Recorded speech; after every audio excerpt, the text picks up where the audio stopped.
दोस्तों नमस्कार। स्वागत है आपका हमारे इस YouTube मंच पर। दोस्तों, लोकसभा चुनाव के लिए जब आधा सफर पूरा हो चुका हो और आधे सफर अगले 21 दिनों में पूरे हो जाने की पूरी गुंजाइश बनी हुई हो, तो 4 जून का नतीजा क्या होगा, इस पर सबकी राय अलग अलग हो सकती है। और सबकी राय का सम्मान करते हुए, सबके विचारों का सम्मान करते हुए आज हम देखने जा रहे हैं कि आखिर सत्तारूढ़ भारतीय जनता पार्टी जो 303 सीटों के साथ स्पष्ट बहुमत में 2019 के लोकसभा चुनाव में आई थी, इस बार कितने राज्य ऐसे हैं जहां भारतीय जनता पार्टी आगे बढ़ती हुई दिखाई दे रही है, कितने राज्य ऐसे हैं जहां भारतीय जनता पार्टी नीचे गिरती हुई दिखाई दे रही है, 2019 की संख्या से आगे बढ़ती या नीचे गिरती, और कितने राज्य ऐसे हैं जहां भारतीय जनता पार्टी यथा स्थिति में दिखाई दे रही है, यानी लगभग उसी स्थिति में आती हुई दिखाई दे रही है जहां वो 2019 में खड़ी थी। कई सारे राज्यों में भारतीय जनता पार्टी के प्रदर्शन ने पिछली बार चौंका दिया था और कई सारे राज्यों में भारतीय जनता पार्टी उम्मीद के मुताबिक जितनी बड़ी हार की उम्मीद लोग कर रहे थे, वहां भी भारतीय जनता पार्टी ने चौंका दिया था। उतनी बड़ी हार बीजेपी को वहां मिली नहीं थी, कुछ सीटें जरूर कम हो गई थी।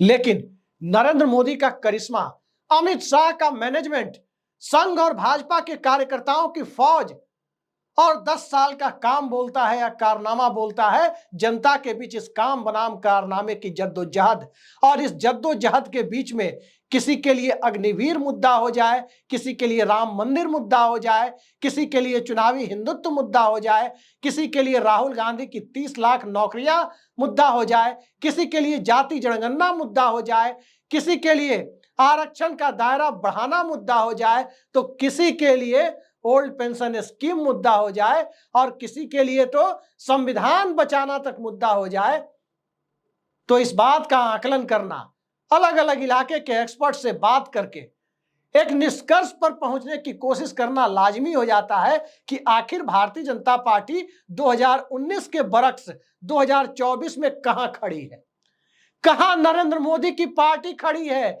कहां नरेंद्र मोदी का नैरेटिव खड़ा है, और कहां नरेंद्र मोदी की चुनावी बिसात आगे बढ़ती हुई या फिसलती हुई दिखाई दे रही है। पूरे देश में नरेंद्र मोदी के नाम का डंका तो 2014 और 19 में भी नहीं बजा। दक्षिण के राज्य कर्नाटक को छोड़ दे तो भारतीय जनता पार्टी से लगभग अछूते बने रहे। जिस 370 का नारा बीजेपी पूरे देश को झूमने के लिए मजबूर करती है, 370 के बारे में तमाम तरह की भ्रांतियों को फैलाया जाता है, उस कश्मीर घाटी की 3 सीटों में से एक भी सीट ऐसी नहीं है जहां बीजेपी चुनाव लड़ रही है। ये हालत है। खैर, अब कौन कितने पर चुनाव लड़ रहा है, किसने कितनी तैयारी की, राहुल गांधी ने क्या कहा, नरेंद्र मोदी ने क्या किया, और अरविंद केजरीवाल जब बाहर आ गए हैं, आने के साथ साथ उन्हें जमानत जब मिल गई है, अंतरिम जमानत चुनाव तक के लिए, तो कितना असर डालेंगे, ये सारे मुद्दे चुनाव के दरमियान दिखेंगे, 4 जून को सामने आएंगे। लेकिन आज हम बात भारतीय जनता पार्टी की ही करेंगे कि आखिर बीजेपी कहां तक जाती है, कहां पिछली बार थी और कहां तक आ रही है। तो देर ना करते हुए इस वीडियो के पहले, इस वीडियो में एक एक राज्य की चर्चा जब हम करेंगे, तो इस राज्य की चर्चा के पहले आपसे एक अपील कि चैनल को सब्सक्राइब जरूर करें और इस वीडियो को अंत तक देखिए कि एक एक राज्य के बारे में किस प्रकार के आकलन सामने आ रहे हैं। शुरुआत करते हैं जिसका पूरे देश में जिस 370 का बीजेपी बात करती है, वहीं से शुरुआत कर रहे हैं। 5 लोकसभा सीटें हैं, 3 सीटें कश्मीर घाटी में, 2 सीटें जम्मू इलाके में, और इस जम्मू इलाके की दोनों सीटें भाजपा ने जीती थी, और उन 2 सीटों में से दोनों पर कड़ा संघर्ष है। आगे बढ़ने का तो सवाल ही नहीं है, क्योंकि कश्मीर घाटी में बीजेपी उनकी 3 सीटों पर लड़ नहीं रही, और 2 सीटों पर जहां खड़ी है, बेस्ट केस में बीजेपी उसे बरकरार रख सकती है। लेकिन हकीकत यह है कि उधमपुर में नौकरियां बांटने वाले डिपार्टमेंट यानी डीओपीटी के मंत्री जो सदन में आकर कहते हैं, संसद के अंदर कहते हैं कि केंद्र सरकार में यानी नरेंद्र मोदी की सरकार में 10 लाख से ज्यादा पदों पर सरकारी नौकरियों की भर्ती सरकारी नौकरियां खाली पड़ी है, वहां भर्ती नहीं हो रही है। ये बात जितेंद्र सिंह कहते हैं। और अब क्या जनता जितेंद्र सिंह को अगली लोकसभा में नौकरी देगी? क्या उन्हें सांसद बनाकर भेजेगी? ये सवाल खड़ा हो गया है। उधमपुर लोकसभा सीट पर ही माता वैष्णो देवी का स्थान है। माता वैष्णो देवी का आशीर्वाद जितेंद्र सिंह को मिलता हुआ दिखाई नहीं दे रहा है।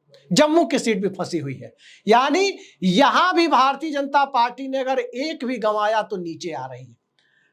पड़ोस का केंद्र शासित प्रदेश लद्दाख, भाजपा विरोधी माहौल है और बहुत साफ कहा जाए तो वो सीट भारतीय जनता पार्टी गंवाने जा रही है। ठीक इसी तरह से थोड़ा नीचे आए एक और केंद्र शासित प्रदेश चंडीगढ़, अनुपम खेर, उनकी पत्नी, जाने माने अभिनेता अनुपम खेर और उनकी पत्नी किरण खेर वहां से 2 बार से सांसद थी।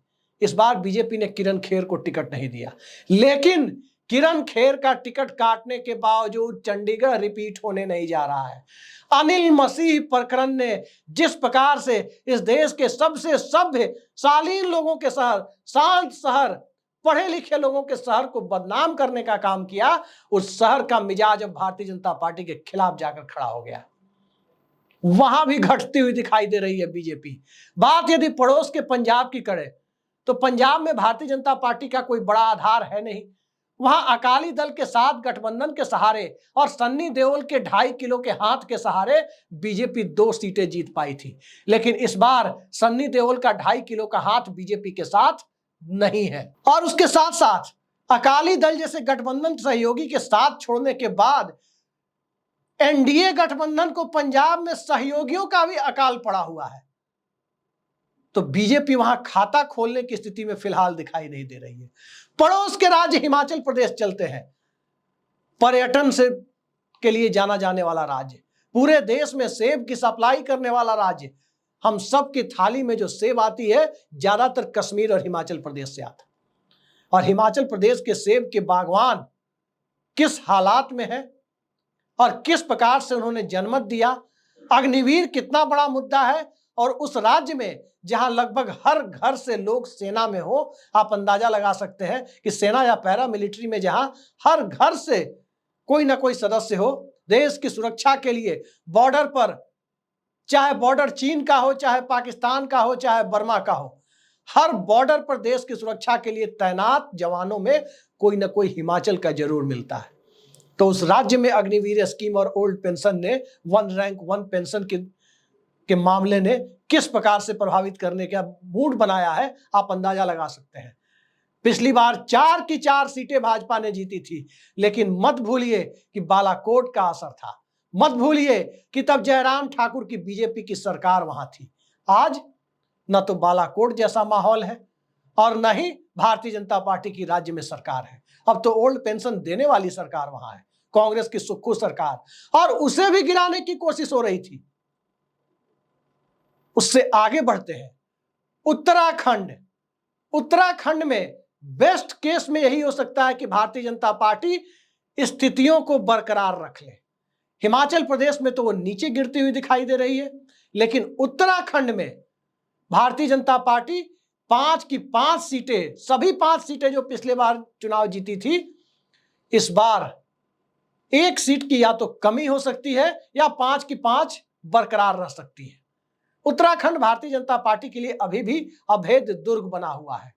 वहां पर यूनिफॉर्म सिविल कोड का पहला प्रयोग करने की कोशिश भी बीजेपी कर रही है, एक टेस्ट केस के तौर पर। और वो टेस्ट केस बीजेपी के लिए कितना कारगर होगा 4 जून को पता चलेगा। मतदान हो चुका है, 1 सीट ही कड़े मुकाबले में है, अन्यथा भारतीय जनता पार्टी को कोई बहुत बड़ा नुकसान वहां पर दिखाई नहीं दे रहा है। अब चलते हैं हरियाणा की परिस्थितियों को देखिए। हरियाणा में भारतीय जनता पार्टी की सरकार भी डवाडोल हो गई है। मुख्यमंत्री रहे मनोहर लाल खट्टर को हटा दिया गया, इन चुनाव के मौके पर हटा दिया गया। और उसके बाद नायब सैनी की जो सरकार बनी है वो सरकार खतरे में आ गई है। दुष्यंत चौटाला की पार्टी सरकार से सपोर्ट विड्रॉ कर चुकी है, 3 निर्दलीय विधायक जा चुके हैं। किसान आंदोलन का असर है, एमएसपी गारंटी की मांग बहुत बड़ी मांग है। महिला पहलवानों के आंदोलन में हरियाणा की बड़ी भागीदारी रही है।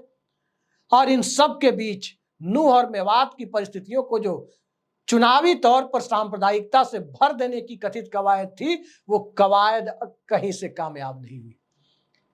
आज तो खबर है कि हरियाणा के फरीदाबाद, दिल्ली एनसीआर में आने वाले इस राज्य के इलाके, वहां के कुछ पार्षद भी बीजेपी को टाटा बाय बाय कह रहे हैं। यानी भारतीय जनता पार्टी ने जो 10 की 10 सीटें वहां जीती थी, बहुत बड़ा नुकसान होने की संभावना हरियाणा में दिखाई दे रही है। सरोखाप पंचायत बीजेपी के खिलाफ खड़ी हो गई। सरोखाप पंचायत का मतलब है कि जातीय और धार्मिक द्वेष पूरी तरह से मिटा देने की एक कवायद जो चल रही है, उस कवायद ने भारतीय जनता पार्टी के चुनाव को, नरेंद्र मोदी के ब्रांड को, 56 इंच की छाती के दावे को, सबको एक साथ ध्वस्त करने की दिशा में हरियाणा ने कदम बढ़ा दिया है। दूध दही का खाना, जय जय वीर भूमि हरियाणा। तो दूध दही का खाना अब आज की तारीख में ढोकला पर भारी पड़ने जा रहा है चुनावी तौर पर। वैसे ढोकला मुझे बहुत पसंद है, दूध दही भी पसंद है, ढोकला भी पसंद है, लेकिन 10 साल दिल्ली में ढोकला खाने वालों को दे दिए। अब हरियाणा के लोगों को लगता है कि अब दूसरे लोगों को मौका देना चाहिए, उनके अपने मुद्दे खड़े हैं। थोड़ा और आगे बढ़ते हैं। दिल्ली, अरविंद केजरीवाल आज जमानत पा चुके हैं, शाम तक जेल से बाहर आ जाएंगे या देर रात तक बाहर आ जाएंगे।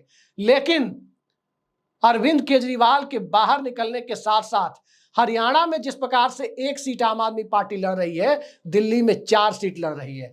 और इंडिया गठबंधन का पहला प्रयोग, जो सफल प्रयोग दिख रहा है, वो दिल्ली और हरियाणा में दिख रहा है। दिल्ली में 3 सीट कांग्रेस लड़ रही है।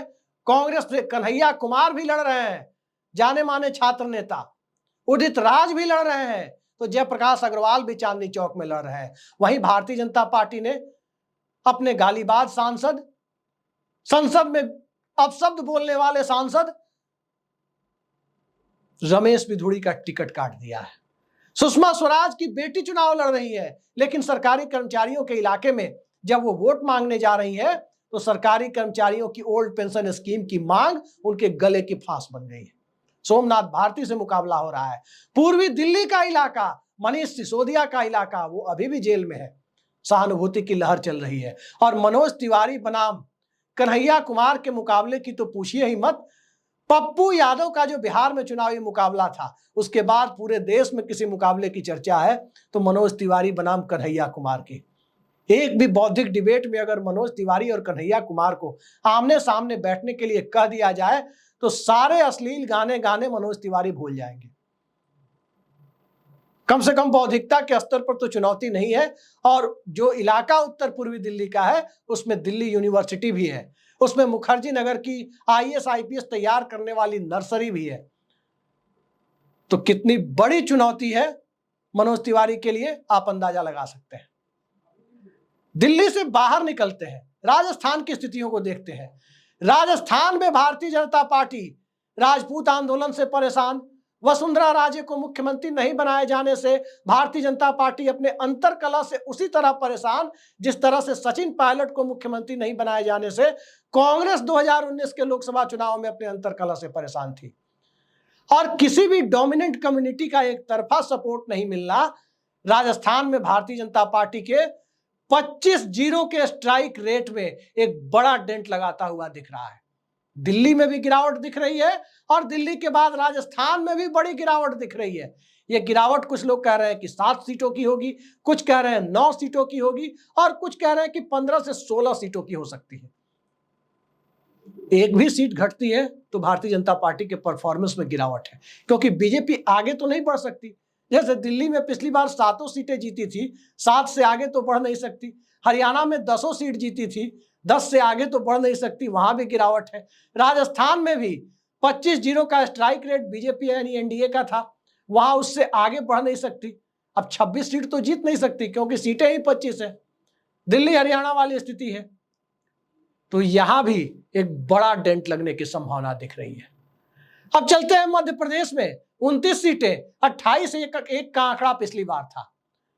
1 सीट सिर्फ नकुलनाथ, उस वक्त के मुख्यमंत्री कमलनाथ सिर्फ अपने बेटे को जिता पाए थे। आज हालात बदले हुए हैं।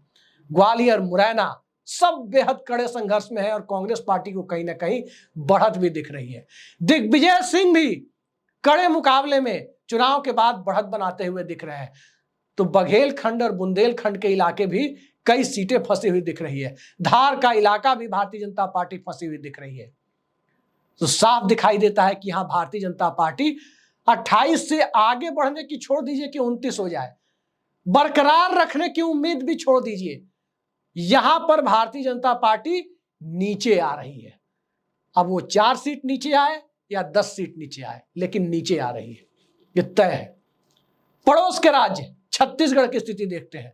छत्तीसगढ़ में भूपेश बघेल मुख्यमंत्री रहते हुए भी 11 में सिर्फ 2 सीटें 2019 में कांग्रेस को जिता पाए थे। इस बार, पिछली बार 9 सीटें बीजेपी ने जीती थी, और इस बार चूंकि बीजेपी की सत्ता है और बीजेपी के सत्ता में होने के बावजूद जो हालात हैं, उस हालात में एक आध सीट कम भले हो जाए, बढ़ने की संभावना नहीं है। और बेस्ट केस सिनेरियो जो दिखाई दे रहा है, उसमें भारतीय जनता पार्टी, ये उत्तराखंड के बाद दूसरा राज्य मिला अब तक जहां भारतीय जनता पार्टी अपनी सीटें बहुत मेहनत करे, कोई बड़ा ब्लंडर ना करे, चुनाव हो चुके हैं, बहुत मेहनत करे, जिसकी संभावना कम है, तो ये बरकरार रखने की स्थिति में है कि 11 में 9 बरकरार रख सकती है, अन्यथा 1-2 घटने की संभावना यहां भी है। थोड़ा और बगल में चलते हैं, झारखंड में 11 सीटें भारतीय जनता पार्टी की थी, 1 सीट सहयोगी दल की भी थी, लेकिन हम बीजेपी की बात कर रहे हैं तो 11 सीटें बीजेपी की थी। आज की तारीख में क्या वो 11 आ रही है? हेमंत सोरेन मुख्यमंत्री, अब उनको बदलना पड़ा, खुद कुर्सी छोड़नी पड़ी। इसलिए कुर्सी छोड़नी पड़ी क्योंकि उन्हें ईडी की कृपा से अरविंद केजरीवाल की तरह उन्हें भी सलाखों के पीछे जाना पड़ा।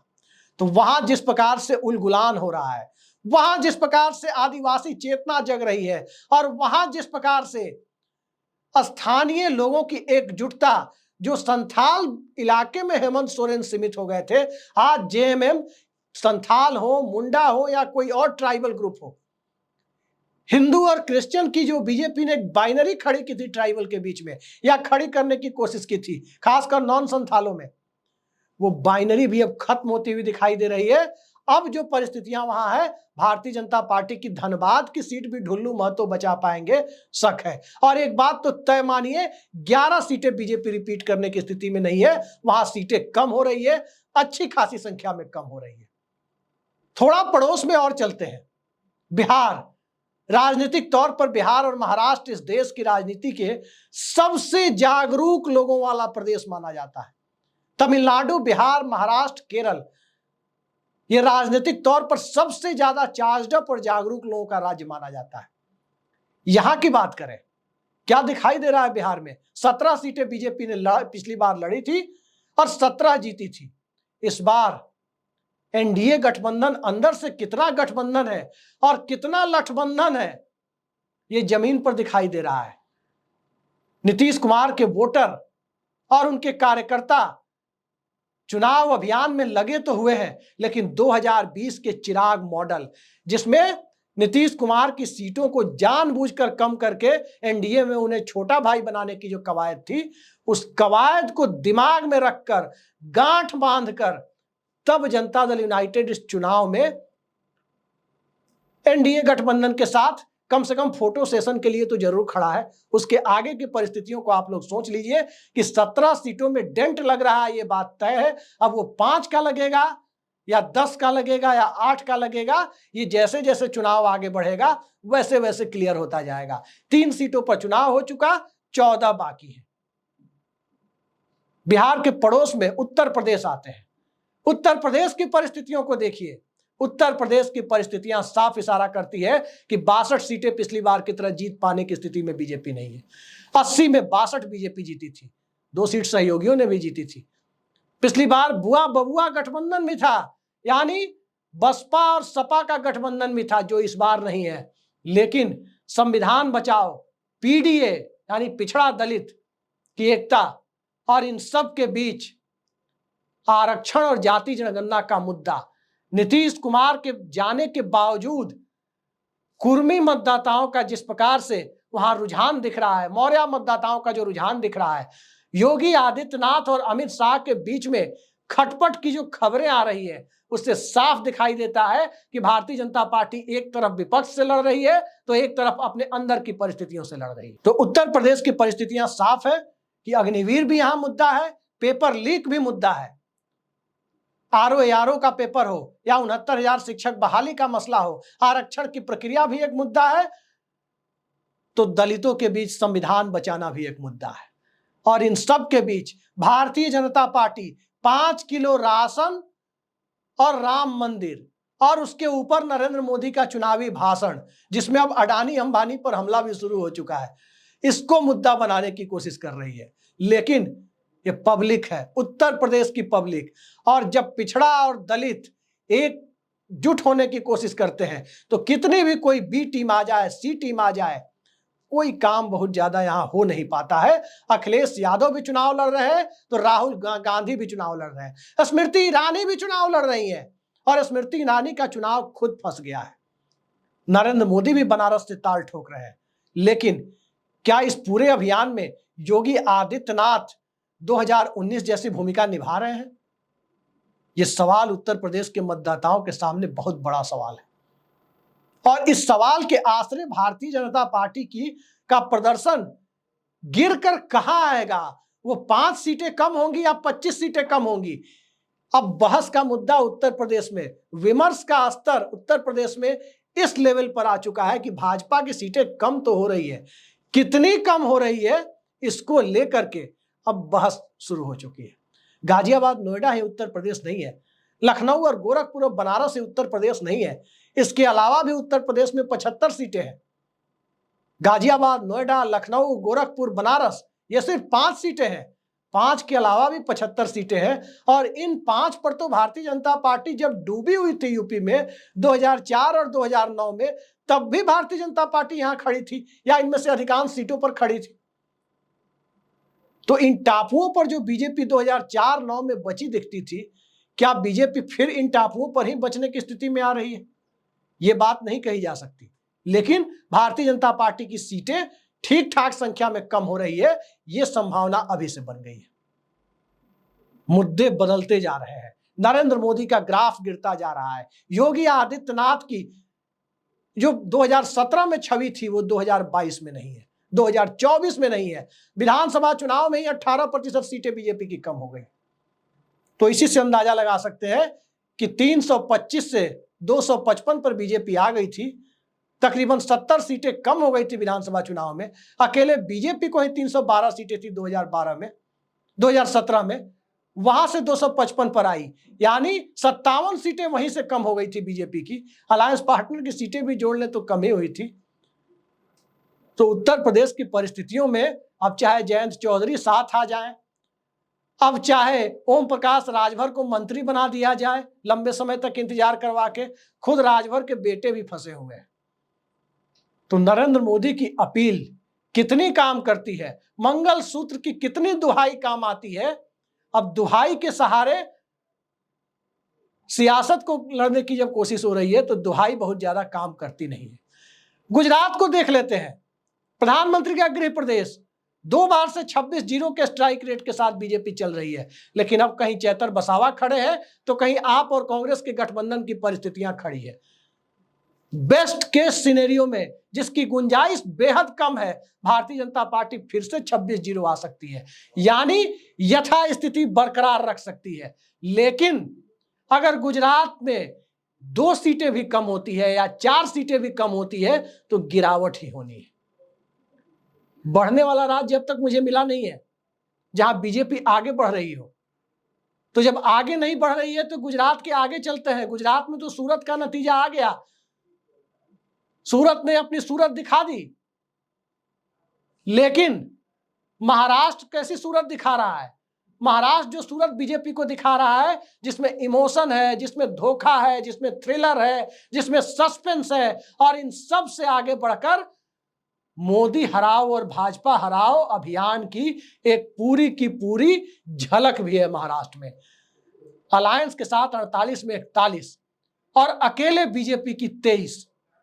यकीन मानिए दोस्तों, भारतीय जनता पार्टी 23 का आधा भी नहीं जीतने जा रही है। 1/3 भी भारतीय जनता पार्टी 23 का जीत ले, 7 सीट तक भी भारतीय जनता पार्टी पहुंच जाए तो भारतीय जनता पार्टी के लिए किसी चमत्कार से कम नहीं है। शरद पवार की पार्टी तोड़ी गई, उद्धव ठाकरे की पार्टी यानी बाला साहब ठाकरे की विरासत तोड़ी गई, मराठा आरक्षण का आंदोलन हुआ, कुणबी सर्टिफिकेट ने ओबीसी को नाराज किया और साथ साथ मराठों को भी संतुष्टि नहीं मिली। और इन सब से आगे बढ़कर गुवाहाटी मॉडल से जो सरकार बनी और उस सरकार के ऊपर 50 खोखे एकदम ओके के कथित नैरेटिव का आरोप लगा। और इससे भी आगे बढ़कर जो प्रोजेक्ट गडकरी जी महाराष्ट्र में ला रहे थे, नितिन गडकरी, उस प्रोजेक्ट को गुजरात ले जाने की जो कथित कवायद थी, उस कवायद ने भारतीय जनता पार्टी का रहा सहा जनाधार भी बिखेर कर रख दिया। और इसी दौर में राहुल गांधी की भारत जोड़ो न्याय यात्रा, भारत जोड़ो यात्रा दोनों महाराष्ट्र से गुजरी या महाराष्ट्र पहुंची। विदर्भ से लेकर खानदेश तक, मराठवाड़ा से लेकर कोंकण तक और मुंबई पुणे की परिस्थितियों तक साफ दिखाई देता है कि हर जगह भारतीय जनता पार्टी को बहुत बड़ी चुनौती का सामना करना पड़ रहा है। वो मतदाताओं को जवाब देने की स्थिति में नहीं है। महाविकास आघाड़ी, जिसमें उद्धव ठाकरे, शरद पवार और कांग्रेस पार्टी एक प्लेटफॉर्म पर है, कई सीटों पर प्रकाश आंबेडकर का भी समर्थन है। इसके उलट बीजेपी के साथ टूटी हुई पार्टियों के जनाधार विहीन नेता है अजीत पवार। इस चुनाव में क्या हो रहा है अंदाजा लगा सकते हैं। वोटर अजीत पवार के साथ है या शरद पवार के साथ है। शिवसेना का वोटर शिंदे के साथ है, एकनाथ शिंदे के साथ है या उद्धव ठाकरे के साथ है। इसी सवाल पर तो पूरी राजनीति घिरी है। महाराष्ट्र से थोड़ा साउथ में चलते हैं, कर्नाटक। कर्नाटक में बीजेपी 28 में से 26 सीटें पिछली बार अपने सहयोगियों के साथ जीती, 25 तो बीजेपी ने खुद जीती थी। लेकिन अब देवेगौड़ा के सहारे की जरूरत पड़ गई। प्रधानमंत्री को एक पूर्व प्रधानमंत्री के सहयोग की जरूरत पड़ गई, सेकुलर नामधारी पार्टी के पूर्व प्रधानमंत्री की जरूरत, जिस सेकुलर शब्द को अक्सर भाजपा में तंज की तरह लिया जाता है। लेकिन जब सेकुलर वर्ड आया, सेकुलर नामधारी पार्टी आई, देवेगौड़ा साथ में आए, तो उनके पोते प्रज्वल रेवन्ना भी आए। और जब रेवन्ना आए, प्रधानमंत्री के बगलगीर बने नरेंद्र मोदी के, तो वोट साथ लाए या ना लाए, बदनामी जरूर साथ लाए। और कर्नाटक में 28 में 25 जो बीजेपी की थी, तय मानिए कि भारतीय जनता पार्टी को 60 से 70% सीटों का नुकसान वहां हो रहा है। 10 सीटों तक भारतीय जनता पार्टी का पहुंचना किसी चमत्कार से कम नहीं है। गोवा की चर्चा ज्यादा नहीं करना चाहता, 2 सीटें हैं, 1-1 से मुकाबला बराबरी पर छूटा था। बेस्ट केस में बीजेपी गोवा की दोनों सीटें जीत सकती है या 1-1 पर भी छूट सकती है या दोनों भी हार सकती है। तीनों ही परिस्थितियां गोवा में है। लेकिन यह परिस्थिति तेलंगाना में नहीं है। जी किशन रेड्डी की सीट भी फंसी हुई है। खाता खुल जाए तो गनीमत है। पिछली बार 17 सीटों वाले तेलंगाना में 4 सीटें भाजपा जीती थी। इस बार 4 जीतने की बात तो तेलंगाना में भाजपा के लोग भी नहीं मान रहे कि 4 आ रही है। खाता खोलने की परिस्थिति है। पड़ोस में उड़ीसा की बात करें, उड़ीसा की परिस्थितियां भी 21 में 8 लोकसभा सीटें जो बीजेपी ने जीती थी, संबित पात्रा के हारने के बावजूद जीती थी। इस बार 21 में 8 की सूरत नहीं है। उड़ीसा बीजेपी गंवाने की स्थिति में खड़ी है। और इससे आगे देखें तो उड़ीसा में भारतीय जनता पार्टी नवीन पटनायक के साथ गठबंधन के लिए जिस प्रकार से सीधे सीधे नील डाउन होती हुई दिख रही थी कि नवीन पटनायक नहीं आएंगे तो जैसे कोई प्रलय हो जाएगा राजनीतिक तौर पर, और नवीन पटनायक नहीं आए तो क्या बीजेपी के लिए उड़ीसा में राजनीतिक प्रलय हो गया? वोटर तो इस बात को लेकर दिग्भ्रमित है कि बीजू जनता दल, जहां लोकसभा के साथ विधानसभा चुनाव हो रहे हैं, वहां पर बीजू जनता दल के सामने मुख्य मुकाबले में कौन सी पार्टी है, कांग्रेस या बीजेपी? और जब वोटर के बीच ये भ्रम की स्थिति हो तो 21 में 8 सीटें जो पिछली बार का परफॉर्मेंस था वो भूल ही जाइए कि दोहराने जा रही है। बात बंगाल की करें, बंगाल की परिस्थिति में साफ दिखाई देता है कि भारतीय जनता पार्टी 18 सीटें ला पाने की स्थिति में नहीं है। 2014 में 2 और 2019 में 16 सीटों का जंप जब बीजेपी ने लगाया था तो वाम दलों के कैडर का आगे राम पीछे वाम का जो गांव गांव में कथित नैरेटिव चल रहा था उसकी भी भूमिका थी। लेकिन अब वाम दल एक स्ट्रेटेजिक अलायंस के तहत टीएमसी के साथ खड़े हैं। आज सामने से भले ही चुनावी लड़ाई लड़ रहा है लेकिन पर्दे के पीछे से एक है, इंडिया गठबंधन में दोनों है। और बंगाल से थोड़ा पूर्वोत्तर की तरफ बढ़े तो 1 दर्जन से कुछ ही ज्यादा सीटें पूर्वोत्तर में भारतीय जनता पार्टी ने जीती थी और उसमें कोई चेंज नहीं आने जा रहा है। 1 सीट कम हो जाए, 1 सीट बढ़ जाए, भारतीय जनता पार्टी पूर्वोत्तर में हेमंता विश्व शर्मा की सदारत में अरुणाचल प्रदेश, त्रिपुरा, मणिपुर और असम, नागालैंड और मेघालय में तो है नहीं, मिजोरम में है नहीं, लेकिन इन राज्यों में जितनी सीटें थी यथास्थिति बरकरार रखने की स्थिति में। तो आप कह सकते हैं कि बीजेपी के लिए गेन की स्थिति हिंदुस्तान के किसी भी राज्य में नहीं है। गोवा में भले ही 1 से 2 हो जाए गेन के तौर पर, पूर्वोत्तर में एक आध बढ़ा ले या एक आध घट जाए, लेकिन राजनीतिक तौर पर भारतीय जनता पार्टी के लिए देश के कुछ राज्य हैं जहां पूरी तरह से यथास्थिति की संभावना दिख रही है, जिसमें उत्तराखंड है, जिसमें छत्तीसगढ़ है, जिसमें कमोबेश गुजरात को भी कह सकते हैं। बाकी हर जगह पूरे देश में, पूर्वोत्तर को भी कह सकते हैं यथास्थिति में, लेकिन बाकी हर जगह पूरे देश में भारतीय जनता पार्टी का वोट प्रतिशत के लिहाज से भी और सीटों के लिहाज से भी डाउनफॉल दिख रहा है। और इस डाउनफॉल ने नरेंद्र मोदी को अडानी अंबानी पर भी और कांग्रेस के साथ अडानी अंबानी के रिश्ते होने का आरोप लगाने के लिए टेम्पो में भर भर कर पैसा कांग्रेस को देने के आरोप जैसे लगाने पर जब प्रधानमंत्री उतर जाए तो लोगों को हंसी आती है कि अडानी के हवाई जहाज से उतरती हुई तस्वीरें किसकी है?